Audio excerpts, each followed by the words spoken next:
welcome to Broken Entertainment. So today I want to talk about what could have been with Obi-Wan Kenobi. I thought this article was super interesting. Think what you want about the series as it was released, but I think what we get here in this look at what the original writer wanted to do with the show, I think you see a much better idea than what actually got put on film. And, we know this show went through a bunch of reshoots. We know it went through a whole bunch of different writers and so on and so forth. And you kind of see that in how the plot plays out, where it's kind of weird in places. But I want to get into this. And this title, I'm like, okay, it's just about the final battle. It's actually not. That's an aspect of it, but it's really about what this was going to be. And we have, for the first time, real solid confirmation that, yes, originally, this was supposed to be a movie. In fact, he talks about 3 movies. It might have been overkill, but, let's get into it, and I want to talk about his ideas and see what you guys think, because I think this would have been a much better result. Now, personally, I don't think either one needed to be made, but if you're going to go down this road, well, this is the direction I would have preferred. In an exclusive interview with the director's Nathan Johnson, Obi-Wan Kenobi writer Stuart Beattie described the role that Darth Vader played in the original version of the project's script. Beattie wrote the script for the first 3 of the 3 Obi-Wan Kenobi feature films, and his story was eventually turned into Season 1 of the Disney Plus series. Beattie briefly talked about how he convinced Lucasfilm to allow him to tell this story. The writer said the 2 core ideas involved Obi-Wan leaving Tatooine. So let's stop there. This is a lot of people have a problem with this happening in the show.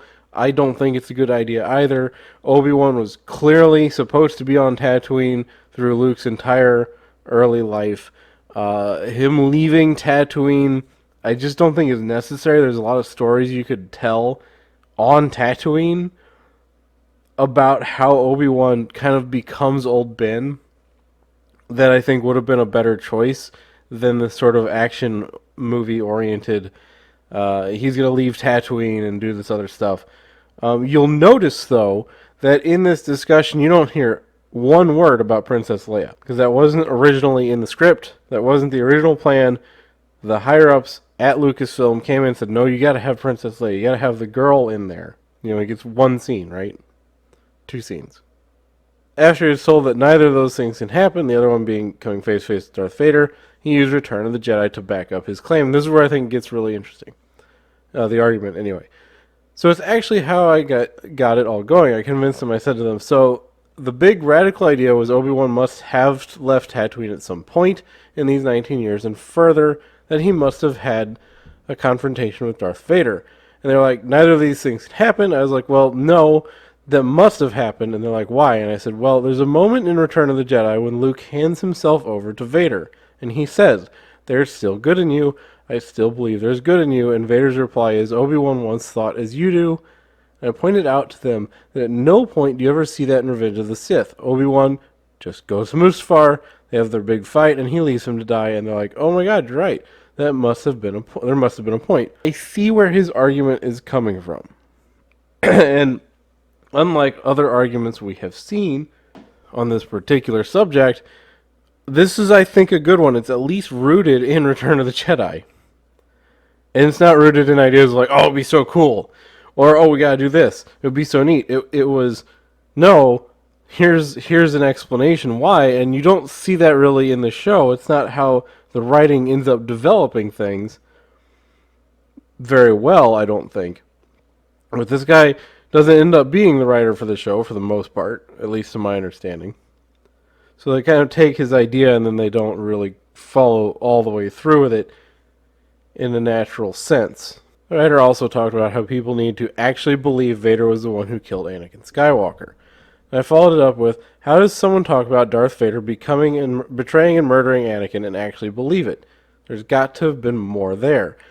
And then Padme saying to Obi-Wan as she died in his arms, there's still good in him, and then the idea that he thought Anakin was dead.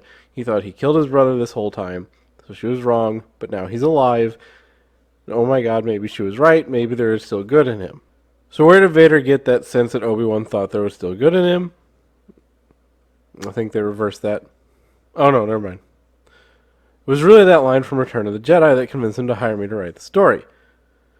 When talking... What an elevator pitch, by the way. When talking about his version of Vader, Beatty described him as obsessed with Kenobi, obsessed with revenge from the beginning. Emperor Palpatine would play this role that you see him play in the last 2 minutes of the show. And I think having him play that role, having this be this focus on Darth Vader, so you're really focusing here in the original on two different characters, Obi-Wan Kenobi and Darth Vader. If you're going to tell this story, that's how you got to do it. None of this Reva stuff, none of this Princess Leia stuff, none of this whatever her name was from the Empire, but not really from the Empire person. Vader and Obi-Wan. That's it. That's the story. That's the focus you could have done, that they should have done, that this writer is talking about wanting to do. To me, Vader in this period is so obsessed with Kenobi, obsessed with revenge. What did you do? What you did to me, you know, he just wants to put a lightsaber to him. He doesn't want this to last another second. He wants to kill the guy. In my film, he was under pressure from the Emperor from the beginning. Forget Kenobi, that's Anakin, let that go. Focus on the present. We've got this problem, and this problem, and this problem. And Vader just can't let it go. And the brilliant thing about that is it plays so well into Anakin. Why does Anakin fall to the dark side? Because he can't let anything go. You know, there are other reasons too, but that's a big fundamental point of the character. You know, the movies show this, the Clone Wars show this, the books show this. Anakin falls because he is incapable of letting go of the past and of moving on. And that's a brilliant... This writer seems to really understand the character. And I think having him and the Emperor at odds over this throughout the course of the story would have been much better than having the Emperor show up in the last 2 minutes. And then Vader's like, oh, yeah, you're right. I'll just stop worrying about Kenobi, that's fine. He also revealed that his script featured Vader thinking Obi-Wan died at the end of the film, using that as a justification for the Sith Lord being shocked when he learns his former master's survival in A New Hope. In mine, he really did believe that Kenobi was dead at the end, which was the thing that allowed him to finally let Kenobi go, focus on ruling the galaxy with an iron fist. Because it always seemed that in A New Hope, he was shocked when he was like, I sensed something, the present I've not felt since. Why do you stop talking to yourself? It's because you're shocked. He went on to say that he thought the only way that Vader could let Obi-Wan go would be if he believed Kenobi was dead. So I always felt that that was the moment when he suddenly realized, oh my god, he's alive. The next scene, he's talking to Tarkin, and Tarkin's like, what? No, he's dead. He's got to be dead. So I felt that was justified, and really the only way that Vader would have stopped hunting Kenobi is that he believed Kenobi was dead. Again, this is an understandable aspect of the character. This is someone who seems to understand this character very well. At least in this argument. When they asked about the duels between Obi-Wan and Vader in the series and how they differed from the script, so everybody's saying that his vision of their fight took place on a space station and Vader was actually the victor. Writer revealed Vader pushed Obi-Wan off the station, which separated them and didn't allow them to finish the fight. In mine, Vader won the fight. They were fighting on the space station. It was falling apart in the atmosphere. That just sounds so cool. You have these two awesome figures, these two awesome characters fighting in a freaking awesome lightsaber duel on a space station that's falling through an atmosphere and coming apart all around them. Way cooler than fighting in a rock quarry. Okay? That is such an awesome picture of I just want to see that. And that's good writing when you're like, yes, I can visualize that. I want to see that. I didn't get the chance to find Obi-Wan basically, but what was going through Obi-Wan's mind is the same thing, which is my brother is truly dead. He's gone. Well, I absolve of that guilt because I didn't kill him. Vader killed him. I'm still just devastated. He also talked about the importance of having them separated because Obi-Wan would kill Vader if he had the chance. This is where I think he's really cutting into what happens in the series. As people know by now, Obi-Wan has the chance to kill Vader and he walks away. And here you have the author of the original movies, the author of the original movie concepts saying, the only way this works is if he thinks Kenobi's dead, and you can't just have Obi-Wan see the opportunity to kill him and then just leave. I mean, how many countless lives would you save, right? Especially knowing that Vader would be hunting other Jedi, which was established in the show. My film began, and again, this sounds awesome. My film began with Vader taking on 5 Jedi at once and killing all of them.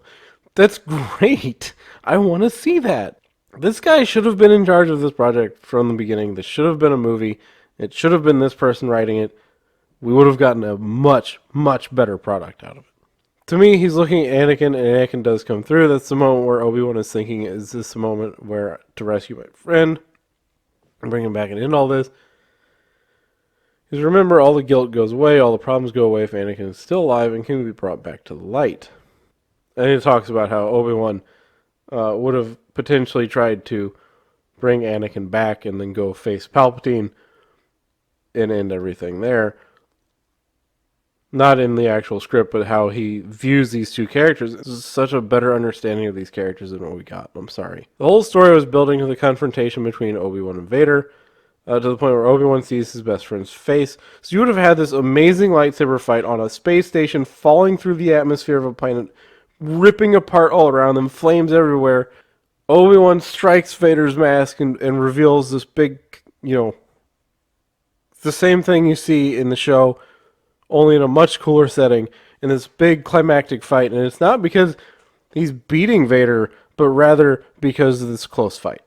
Palpatine was sending Vader to crush a rebel uprising on a moon somewhere, and he was saying, forget Kenobi. I had this really funny line I thought was funny.